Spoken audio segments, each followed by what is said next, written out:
Greetings, my name is Connor Greenwell. This is my audiobook, Tales of the Omninium, Father, I, Daughter.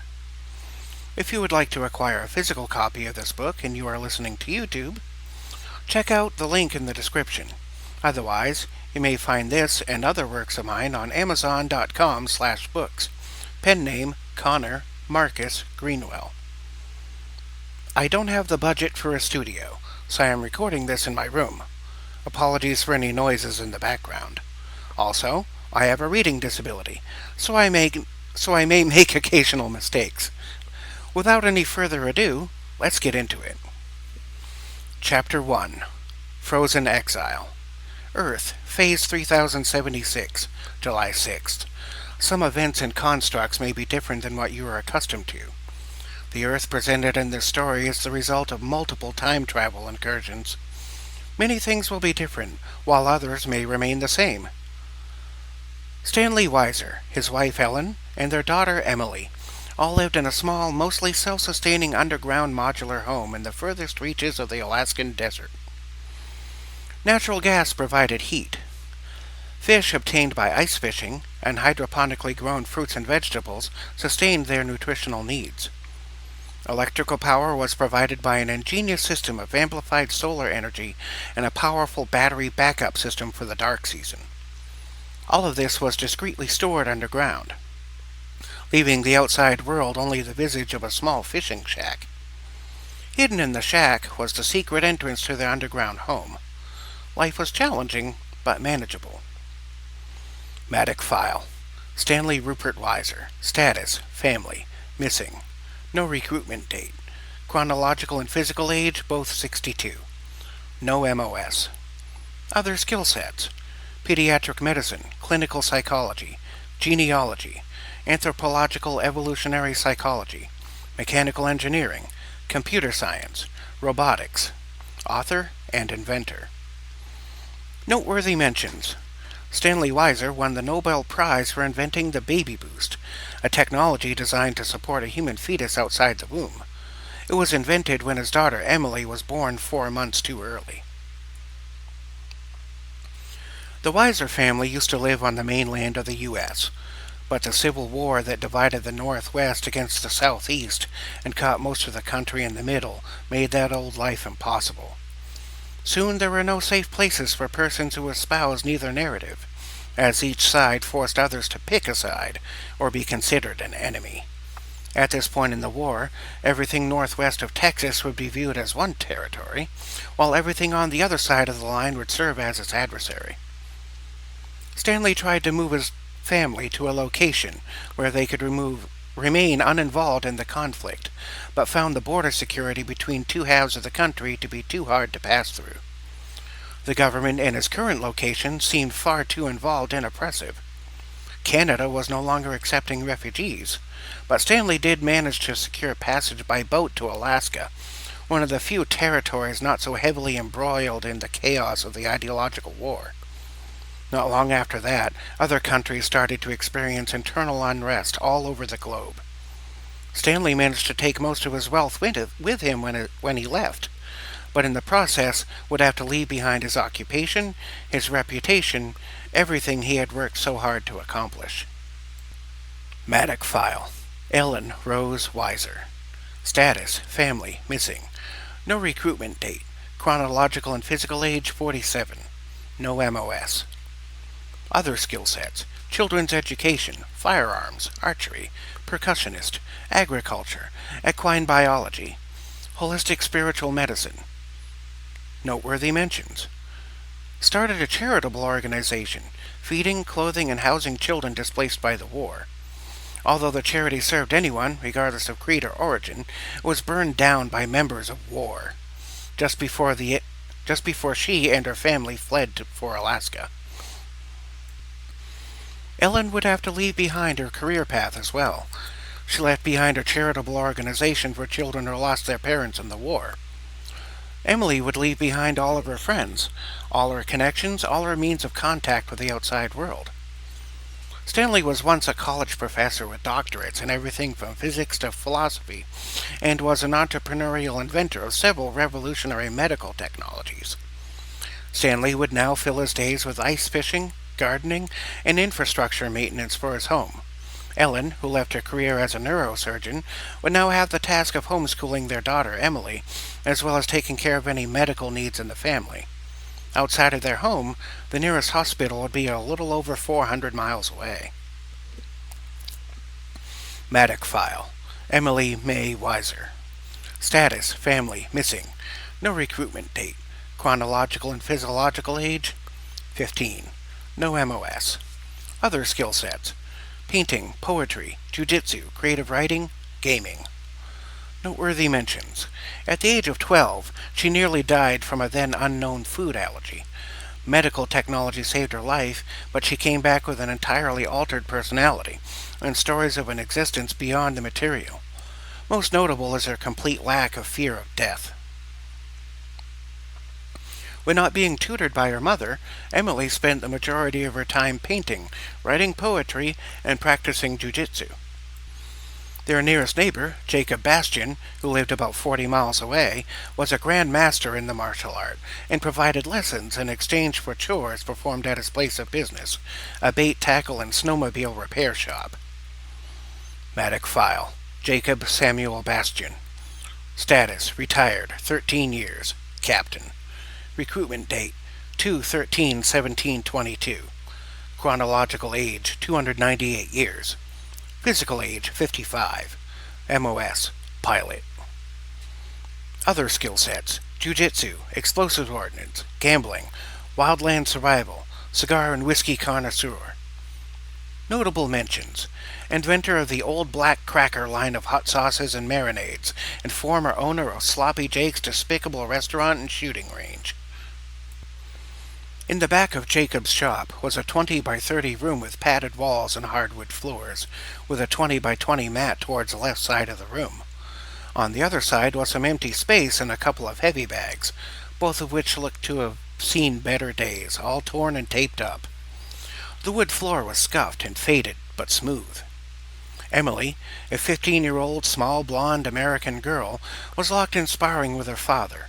Her teacher, a 45-year-old looking 220-pound man from Brazil, whose mother was Brazilian and whose father was African. "Come on now," Jacob barked out with a thick accent. "Pay attention, girl." Jacob proceeded to throw out a half-speed fist strike for Emily to interact with. But every time Emily tried to deflect the blow and get Jacob into a hold, he would swiftly wiggle his way out of it. Jacob had to move at a regulated pace. As a younger man, he established himself as having the world's fastest punch at 0.14 of a second. "Again, but faster!" Jacob would bellow out as Emily's frustration continued to mount with each deterring deflected grapple. Emily let out a frustrated grunt and proceeded to try and grab Jacob without first waiting for the attack to be countered. Jacob quickly deflected her hands, and before she could react, had flipped her over and dropped her onto her back, on top of the nearby mat. Jacob extended a hand to help her up, but she refused and sprung up to a standing position directly from her back. Just as Emily got to her feet, she found herself immediately thrust face first back into the mat. "When you act out of anger, you will lose every time," Jacob said in a more calm tone. He again extended his hand, and this time Emily did reach out and allow herself to be helped up. Both were absolutely drenched in sweat, as the workout was intense and the room was kept at a sweltering 100 degrees Fahrenheit to improve the intensity of the workout. Both were soaked from their hair to their gi. "Why aren't you letting me practice joint manipulation?" Emily asked between a couple of huffs and puffs as she caught her breath again. "Aren't you a little young for joints?" Jacob asked with a chuckle and a wry smile. "You know what I mean," Emily bellowed back in a huff with her fist on her hips. "Because," Jacob replied with a slight pause, "you already know what to do once you get a hold of your opponent. It's establishing that grip to begin with that you still need to practice with." Jacob looked up at the clock on the back wall and saw that it was nearly 6 p.m. Jacob paused again and stretched out while taking a deep breath and sort of yawning at the same time, then said, "Well, your father should be here soon. You had best shower and change." Emily started to take off her fingerless gloves and headed toward the back room, which was adorned with an old rusty shower, a mint green toilet, and a shop-style sink, equipped with pumice-type soaps and isopropyl alcohol. Jacob went through the opposite door, to a storage room full of snowmobile parts, both functional and not, as well as snowmobiles and ATVs in various states of repair and disassembly.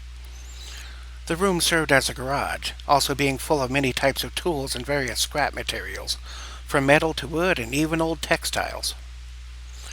As Jacob moved through his shop garage, he could hear the bell attached to the door at the vestibule in front of the building. Customers were somewhat infrequent, but those looking to have their snowmobiles, ATVs, or other vehicles fixed or maintained would have no place else to go. Despite this, Jacob was always fair with his customers, and all would happily return for more business.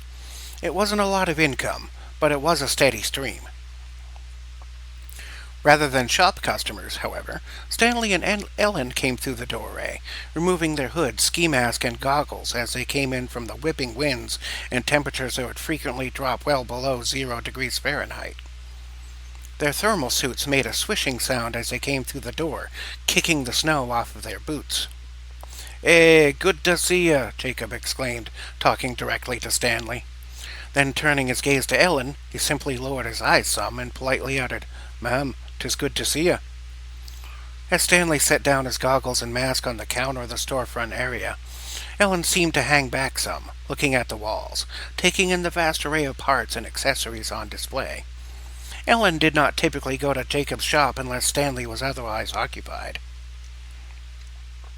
"So, how's Emily progressing?" Stanley inquired, leaning his elbows onto the counter. Jacob straightened out a couple of displays quickly behind the counter, then turned his attention to Stanley again. "She's a good—" Jacob started to speak, but was interrupted by the sound of a piece of metal clanging loudly out back, followed by, "Fuck! I'm okay! Nothing got broken," coming from Emily, who was still in the back, getting ready to take her shower. Jacob continued, "She's an excellent student, but she still struggles with her temper and some impulsiveness." "Well," Stanley sighed, "I suppose getting ripped from everything you've ever known and being forced to live in the middle of nowhere with your lame parents would do that to nearly anyone." "Cha," Jacob replied, nodding. "But I do think there's a good heart under all that." Ellen looked up from the snowmobile accessories and joined in the conversation. "She's a teenager and frustrated. When I was little, I had to live on my father's horse farm far away from town. I had no friends at all, and the sense of isolation was hard. I had hoped she would never have to go through that same experience. Then the war came," Jacob added. "Not too many happy people these days."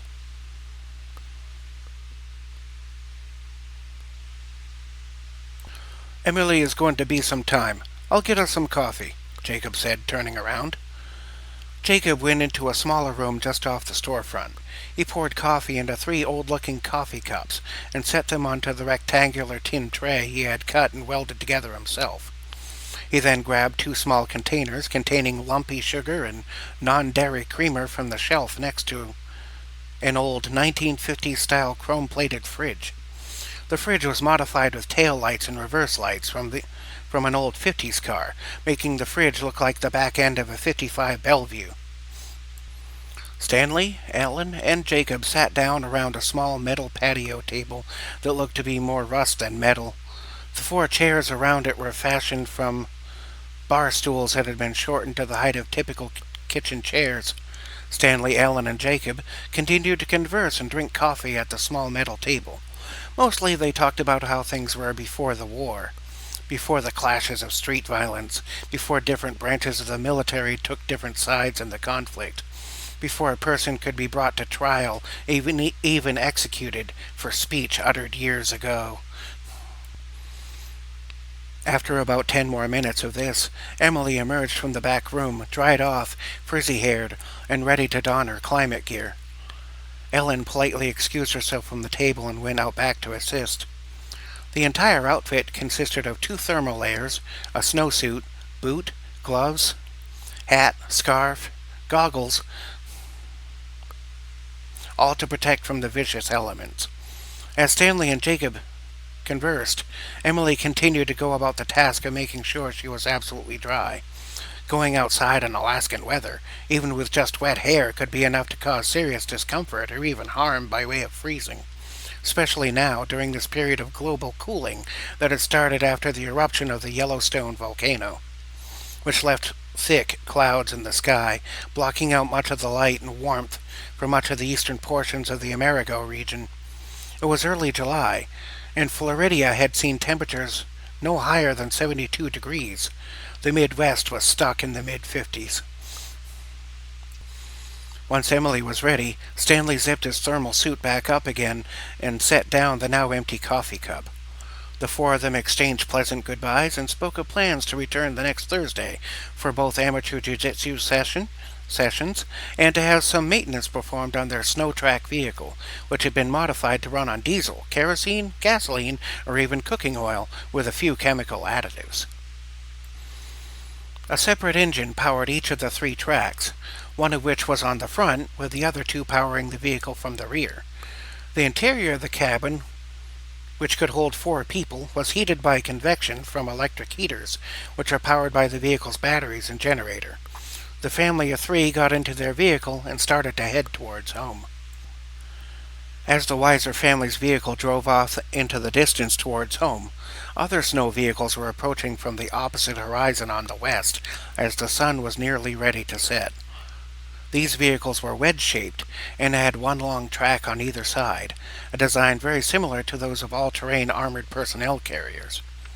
The tracks were designed to be taller for the purposes of navigating through deep snow. The underbody of such a vehicle is kept airtight so that it can float on water if needed. While wedge-shaped on the front, the rear section was squared off and into it was built a large door that can open downward to form a ramp. On top of the vehicle were 2 chain-fed turret guns, capable of dispersing large volumes of armor-piercing rounds in a very short period of time. Scrawled across either side of the military vehicle was the flag of the Western Armed Revolutionist War. The flag had in the center a rainbow-colored fist, and to either side was a sickle and a hammer, with the words Western Armed Revolutionist above the imagery, and the words A Force for Safety were written below the symbols. Every region seemed to be obsessed with some concept to such a degree that it became militarized within the local culture. Here in the West, it was safety, and anyone deemed to be unsafe was swiftly dealt with. Very few were able to avoid the mind-altering effects being broadcast by all the popular media. The Weiser family and Jacob were some of those individuals fortunate enough to figure out on time and disconnect from news and social media services. The state assured safety and assured its citizens that all those who dissented control measures imposed by the state were unsafe and hence an oppressor of the people, despite the fact that most of the measures caused death on a scale greater than the risk posed by whatever was deemed to be unsafe. Most dissent was trapped with permanent imprisonment, or worse. A failure to speak on behalf of the state was sufficient cause for the state to detain and inquire, and such individuals were typically never seen again. Simply put, you said what you were told to say and did what you were told to do, or you were imprisoned as an enemy of the state. A curfew was also in effect, and these vehicles would patrol regularly, even in the remote reaches of the snowy desert. However, it was far too early for this to be a curfew patrol, as they did not typically take effect before 8 p.m. 6 such vehicles were approaching from the west, heading straight for Jacob's shop at a relatively high rate of speed, around 60 miles per hour. With only open fields of snow, such vehicles could be spotted while still several miles away. Jacob went about the business of locking the doors as he prepared to close the shop. Looking through the window glass, he spied the military vehicles approaching from the west. A scowl came over his face as he recognized the vehicles. He walked swiftly back out of the vestibule and back into the shop. He went past the counter and stopped at a shelf near his old wooden desk and grabbed a remote control device. Walking past the desk, he came to a portion of the hallway wall and stopped about halfway down. He pressed his right hand against a section of the paneling which gave way slightly. A mechanical click could be heard, and a portion of the wall receded backward, revealing a passageway. Jacob darted into the room and pressed a large button on the other side, triggering the passage to close up again. Past the door, Jacob descended down a narrow metal set of stairs, looping around in a circle for about 3 stories depth. At the end of the stairs was a short stone hallway that went but 10 feet or so, then did a U-turn and went back the other direction. Jacob then proceeded down the next hallway. On either side were caged rooms with old wooden doors fashioned out of scrap pieces. Inside the rooms were various items, ranging from spare parts, electronics both old and new, boxes of bolts and screws, and several 50-gallon barrels. At the end of this second hallway was a large, thick metallic door with a keypad to the right of it. Still holding the remote control in his left hand, he used his right to punch in a 12-digit code. A beep sound came from the door, which then slid open leftward in a somewhat clunky manner, as it had not been opened in a long time. Jacob stepped into the room, and the metallic door automatically slid closed behind him with a hiss and a faint rumble. Straight ahead were a series of monitors, keyboards, and mechanical controls. An office chair on wheels was situated in front of the controls. On the right side of the room was a display with several medals and awards, all of which were inscribed with the acronym MATTOCK, M-A-T-T-O-C-K. On the left side was a large metallic chest or frame box, about the size of a kitchen table. On the wall above that was a poster of Miss July, 1975. Jacob pulled out the chair and sat down. With the voice command, Alpha, Sam, Fred, Umbrella, Sierra, Kilo, all of the screens and devices activated. The monitors showed footage of locations inside and out of the shop, including the hallway. With a scowl still on his face, Jacob pulled a cigar out of his left breast pocket, then reached down to his left pants pocket and procured a metallic mechanical lighter, plated in gold. Mattock was inscribed on it as well.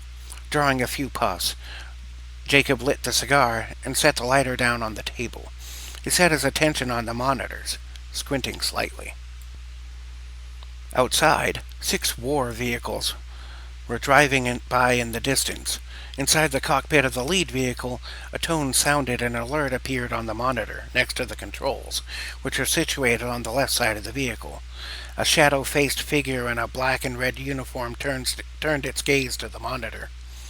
The pupils of the eyes had a faint purple glow as the long-brimmed hat overshadowed the face. On the monitor, the words "Oppressor," suspected of training insurgents members, highly dangerous, flashed repeatedly as a HUD came up, displaying the location of Jacob's shop. The operator of the lead vehicle pressed a few buttons on the dash, then veered away from the rest, bringing 2 other vehicles along as they went into a new formation. 3 of the vehicles headed straight toward Jacob's shop. They stopped just a couple dozen feet away from the front door in a triangle formation.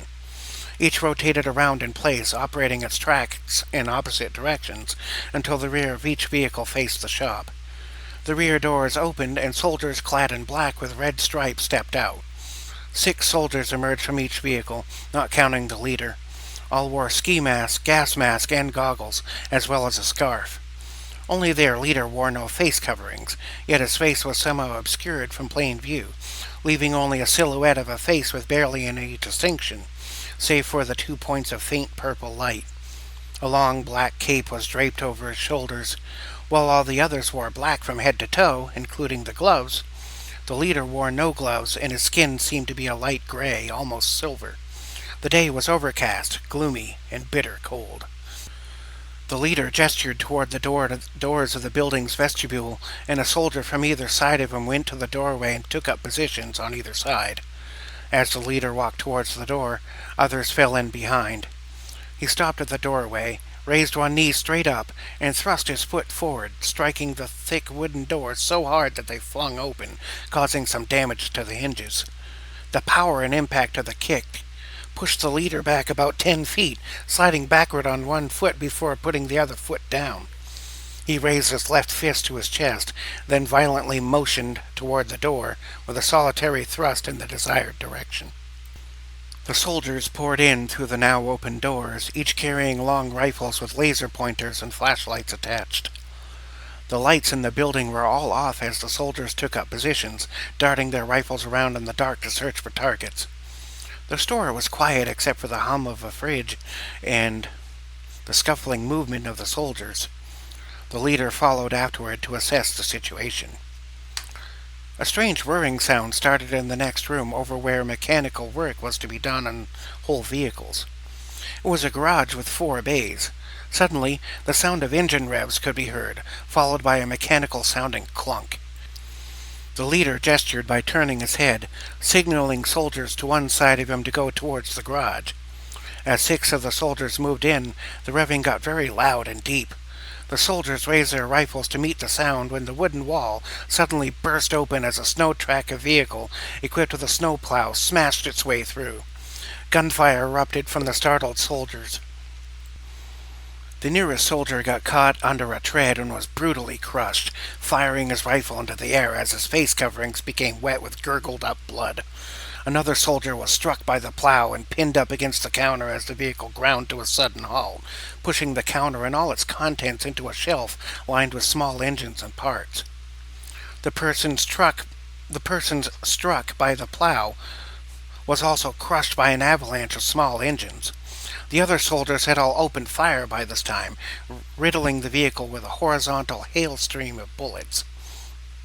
After a few seconds, the leader clapped his hands together, making a low but tremendous thud that stopped everyone in their tracks, also halting the gunfire. One of the soldiers stepped onto a tile on the floor, which suddenly gave way. A shotgun swung down from the ceiling and fired, blasting the closest soldier in the throat and a second in the chest. The shotgun spray also contained pyrotech and set both soldiers on fire. The one shot in the throat simply dropped, while the other flailed around on fire but unable to vocalize any sounds. The leader had up one fist, signaling the others to stop in place. He looked around the room, then stopped to smell the air. After a few quick inhales like that of a bloodhound on the trail, his eyes squinted, and he affixed his gaze to the wall where the hidden passage was. He walked over to the area and stopped a few feet away. He pointed to a dirty spot on the wall and signaled to the nearest soldier to investigate. With some trepidation, the nervous soldier cautiously approached and put out a hand, then hesitantly touched the dirty spot on the wall. The wall recessed and the passage revealed itself. Just as the soldier breathed a sigh of relief, a long blade swung out horizontally from inside what was supposed to be a heating register. 2 bloody feet remained on the floor as the rest of the soldier fell backward, letting out a blood-curdling scream of agony as the blade slowly returned to its place of origin. While all the others were aghast, the leader went over to the injured soldier, reached down and picked her up by the collar. He removed her mask with his left hand while holding her up with his right, revealing her freckled face and auburn hair. With his left hand, he caressed her cheek as she moaned in pain. As the caress started, her beautiful green eyes opened wide, as did her mouth. She was caught breathless and stopped making any sound. After a few seconds of violent twitching, the girl's face turned deathly pale and then white. Her eye color turned gray, as did her hair. When at last the girl stopped moving and dangled limply from the leader's grasp, he dropped her to the floor with a thud. "Go!" he bellowed in an unnaturally smooth voice, which seemed to emanate from everywhere and landed directly into the hearer's ears. The remaining 13 soldiers hustled through the door and down the stairs. There was only room to move in single-file formation on the narrow metal stairs, but once into the hallway beyond, they formed 4 lines and proceeded around the corner where their rifles raised. From his monitoring room, Jacob had watched and had sprung each trap at just the right moment. As the 13 soldiers got about halfway down the final hall, Jacob took a drag off the cigar hanging from his mouth and pressed a button on the control panel in front of him. Down the hallway, a faint beeping could be heard from behind the barrels on either side.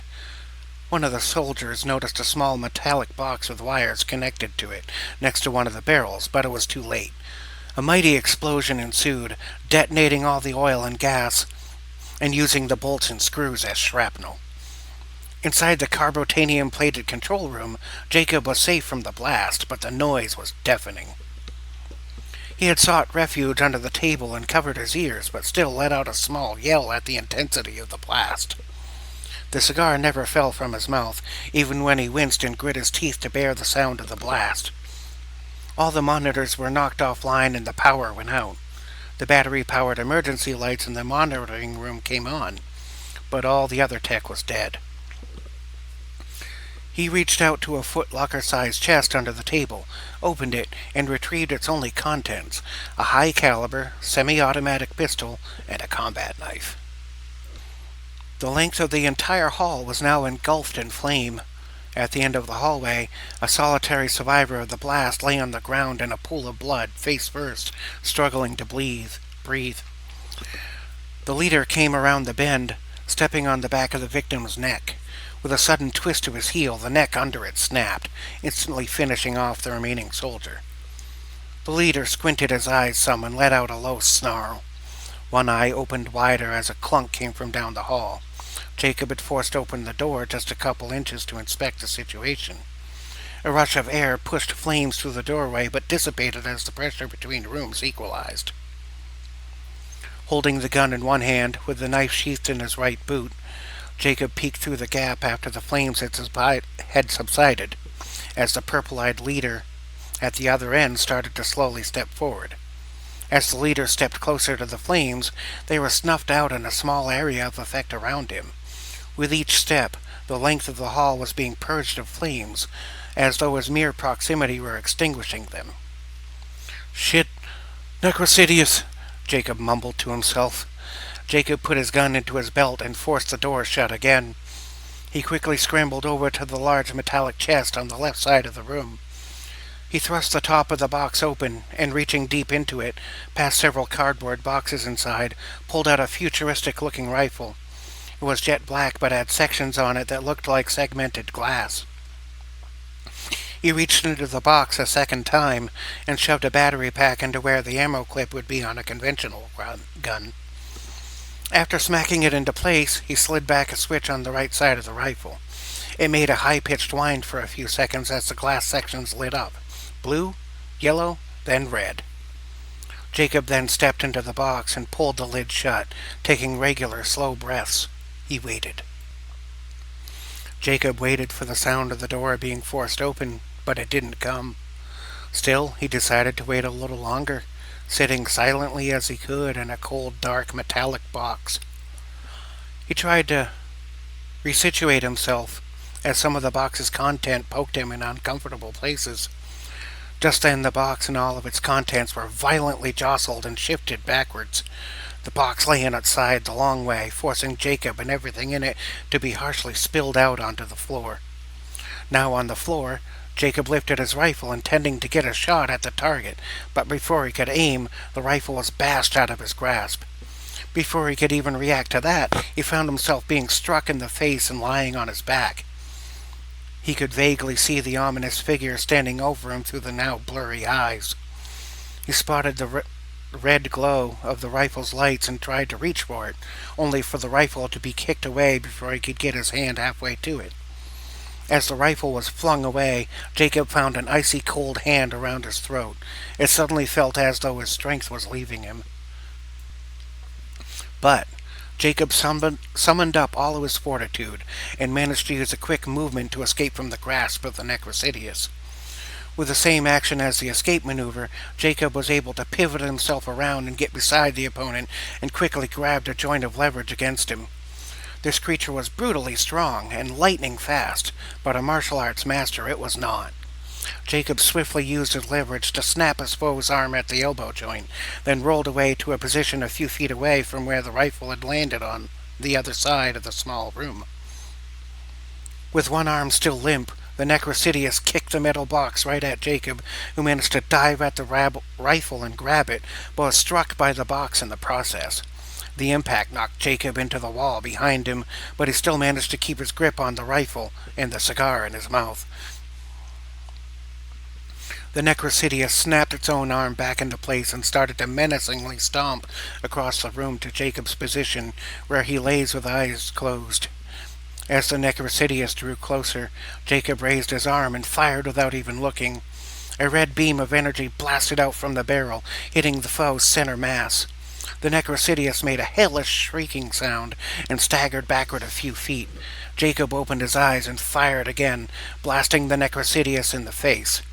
He fell limp, made a strange hissing sound, then started to evaporate into some kind of black vapor. Jacob gasped and huffed a bit, clenching the cigar tightly, took a drag, then let out a long, slow sigh of relief.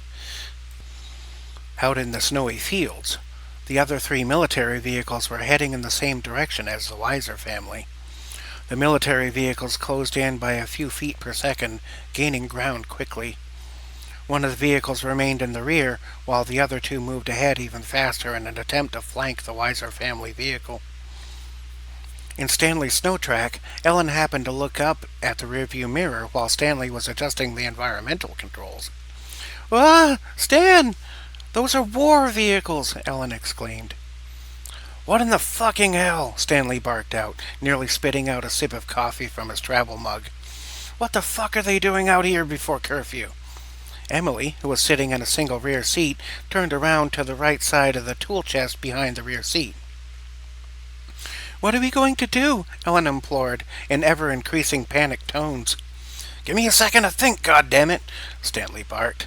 By this time, Emily had opened the toolbox and had produced a pistol from underneath all the other tools. Stanley had placed the gun in there, thinking no one had seen him. He did a double take, seeing Emily remove the pistol from the box. "Emily, put that down!" Stanley yelled as 2 of the war vehicles came up on either side, about 30 feet away each. Emily let the gun rest low on the floor. "How did you even find that?" Stanley yelled. Emily yelled back just as loudly, "You're not a ninja, Dad! I see you do things!"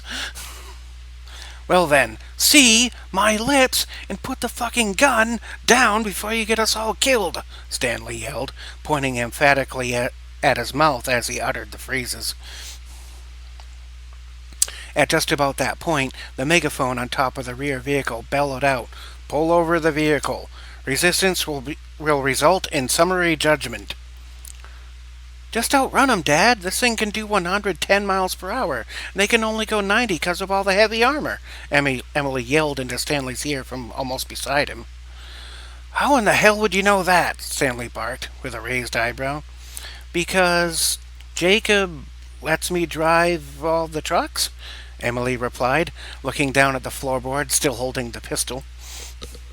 "We'll talk about your curiosity later, girl. We need a way out of this." Stanley talked more softly as his focus went back to the situation. "We can't just run away," Ellen said, almost pleadingly, seeing how quickly the situation was becoming charged. "We don't have a choice," Stanley muttered in a deep tone. The military megaphone continued to drone out the same message. "By the authority of the Western Armed Revolutionist, you will pull over your vehicle. All unsafe actions will be met with deadly force." Stanley glanced at the mirror one more time, let out a sigh, then pulled the throttle lever all the way back. The Snowtrack's engines rumbled to life, and it started to pull away from the vehicles at either side. As the Snowtrack started to gain distance, the hatch on top of the rear war vehicle opened up. Ellen, who was craning her head over her shoulder to see everything, was the first to notice. "Stan! They're going to shoot at us!" Ellen shouted. Emily grabbed a shop rag out of the toolbox and wrapped it around her right fist. She drew her fist back and struck the rear window glass, shattering it. Just as the rear glass was shattering, the gunner soldier had emerged from the hatch to man the chain-fed automatic machine guns. As the soldier started to take aim and squeeze the triggers, Emily reached back down to the toolbox to retrieve the pistol. She chambered around, pulled back the safety switch, and proceeded to fire off several shots in rapid succession. The first 2 shots hit the armor plating and were deflected. The third shot missed entirely. The chain-fed turrets started to spin as the last 3 bullets left the barrel of Emily's dad's gun. 2 hit the soldier square in the chest. The third hit him in the throat, and then the gun jammed up on the 7th shell casing. The chain-fed gun started to fire just as the soldier manning it slumped over, still applying pressure to the trigger. A torrent of 50 caliber armor-piercing rounds started to streak across the scene, leaving orange tracers as they flew by. The detonations roared from the barrel and zipped across the horizon, rending all in their path. A stream of fire hit the rear window of the snow track, shattering the remaining glass and ripping holes through the metal of the cabin. Emily fell backwards as a storm of ballistics ensued. Sparks and stuffing flew through the air as armor-piercing rounds went through glass, metal, gauges, steering wheel, seats, windshield, and Ellen. Emily, laying on her back as a stream of fire went off to one side, opened her eyes and looked up to see her mother. She had 2 holes in her stomach, both of which were surrounded by a red spot that grew in size and brightness as her blood welled up under her jacket, then started to pour out of the 2 holes. The chain-fed gun continued to swing to one side, blasting the war vehicles on that side, absolutely riddling it with fire. One of the treads snapped and it ground to a halt. "Mom!" Emily screamed, looking up from the floor. Stanley looked over to the passenger seat, confirming Emily's sense of horror. Ellen would not last long without medical attention, with 2 gaping wounds in her body. Stanley kept his head down but slipped out of the driver's seat. He swiftly tore the old Afghan-style blanket off the driver's seat and made it into a compress for the wounds. He pushed the blanket hard against Ellen's stomach, who started just then to regain some consciousness and cried out in pain. The snow track was locked into an open throttle position and would continue to rumble forward in whatever direction the road guided the center steering tread. "Hang on, honey," Stanley whispered, trying to be reassuring. He held the compress firmly and paid attention only to his wife. "You're going to be okay. We just need to get out of this," Stanley started speaking in ever more panicked tones. With the family vehicle starting to outrace the remaining 2 military vehicles, one of them now was in view of the rear window. Emily reached down to the floor and picked up the pistol, then sat in the corner with it. By rapidly sliding the extractor housing of the pistol back and forward, she was able to unjam the 7th shell casing, so that the 8th bullet could be loaded. She reloaded it into the clip, then chambered the round again. Emily took a deep breath, then rose to her knees to fire a shot through the rear window. She lined up the shot carefully and fired the last round. The round went directly into the slit that the military vehicle driver is supposed to look out from, hitting the driver squarely in the face. The vehicle rumbled down to a slow crawl. Stanley was still desperately trying to control the bleeding from his wife's wounds. Stanley continued to plead and bargain with Ellen and with God as Ellen's condition deteriorated. The center tread hit some sort of bump in the road, then the family vehicle veered off to the left, striking another one of the war vehicles. The left tread of the snow track got caught under the right side tread of the war vehicle, causing both to flip over and crash. The war vehicle had ruptured its fuel tank on its bottom side and was starting to catch fire. The Weiser family vehicle was mangled and missing 2 treads. Stanley had been mashed into the dashboard, taking a nasty bump to the head, while Emily had been thrown clear of the vehicle, through the windshield, and was lying on the ground about 30 feet of distance away. Ellen was slumped over the dashboard, motionless. Some weapons fired could be heard off in the distance if anyone else had been conscious to hear it. Flames erupted from the flipped-over war vehicle, followed by the sounds of screams, thumps, and gunshots as the trapped occupants burned to death inside the vehicle. Some chose to shoot themselves to stop the agony. The most resilient soldier flailed around for about 11 seconds before losing consciousness to the searing pain. The third and last remaining functional war vehicle, which had previously lost its driver, was now catching up to the scene. The war vehicle came to a rumbling halt just a few feet away from the snow track, which had stopped far enough away from the flaming vehicle to be unaffected. The rear hatch fell open, and 5 black-clad war soldiers emerged. The soldiers fanned out all around the mangled snow track. 2 of them approached Emily, who was lying unconscious face down in the snow. The other 3 remained a few dozen steps behind. One of the 2 soldiers knelt down and rolled Emily over onto her back. Looking down at her face, which now had a welt on the forehead and a bloodied nose, he stared down at her. His eyes scanned her from head to toe. He tilted his head and inhaled deeply, then let out a slow whistle. A second soldier behind the first questioned him. "What are you doing, Trent?" Trent looked over his shoulder and replied, "We got time, don't we?" The second soldier inquired impatiently, "Time for what?" Trent knelt down, straddling Emily's abdomen. "When was the last time you had any fun?" Trent called out, as the other soldiers just traded confused glances. Inside what was left of the snow track, Ellen was regaining consciousness. Slowly, she slid her right hand down her small pink purse, which she carried everywhere that she went. From it, with a trembling hand, she produced a 6-shot pistol she kept for self-defense. With one eye open, through blurred vision, Ellen could see where Emily and the soldiers were. Kneeling down, sitting on Emily's hips, Trent unzipped her thermal jacket and opened it. He then proceeded to take out his combat knife. He used the knife blade to undo Emily's shirt buttons one at a time by cutting the threads. Trent reached down slowly to slip a hand underneath Emily's bra to get a feel. As Trent took in a deep breath, expecting to caress the breast under the bra, he suddenly found a pair of hands around his throat. Emily had regained consciousness and had sprung to action. Trent went to stab downward with the knife, only to find that Emily had already rolled him over. A nearby soldier yelled, "You idiot! We need her alive!" Trent's hand was no longer under Emily's bra, as it was now being twisted behind his back. With Trent now face down, Emily held onto Trent's arm, spun around, and got him into a chokehold. Emily squeezed with all her strength, while Trent tried in vain to reach back and remove Emily's hands. With a violent twisting motion, Emily snapped Trent's neck, killing the first soldier. The second soldier behind the now dead Trent rushed forward to deal with the new threat. Just as Emily was getting her footing and Trent was hitting the snow, the second soldier moved in swiftly to bash her in the forehead with the butt of his rifle. Emily managed to catch the rifle, twisted around out of the second soldier's hand, and then smashed the soldier in the face with the butt of his own rifle, knocking him out of the fight. A third soldier approaching managed to smash Emily in the gut with a rifle as she was just getting her footing, causing her to drop the rifle she had just acquired. Emily stumbled some, with the wind knocked out of her, firing off several shots, shooting the third attacker 5 times in the chest. Then, as the fourth soldier swung the rifle a second time, Emily blocked it with her own. The fifth soldier rushed up and bashed Emily in the back of the head with the butt of his own rifle.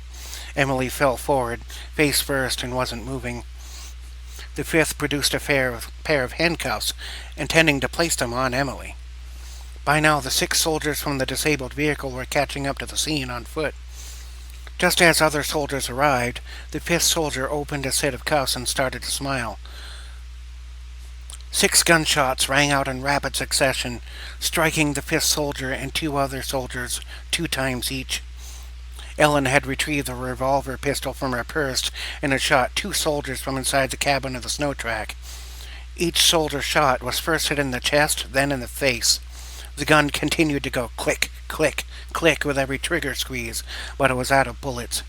Ellen coughed up some blood and lost her posture again. Seeing Ellen fire from the vehicle, the soldiers turned their attention to her.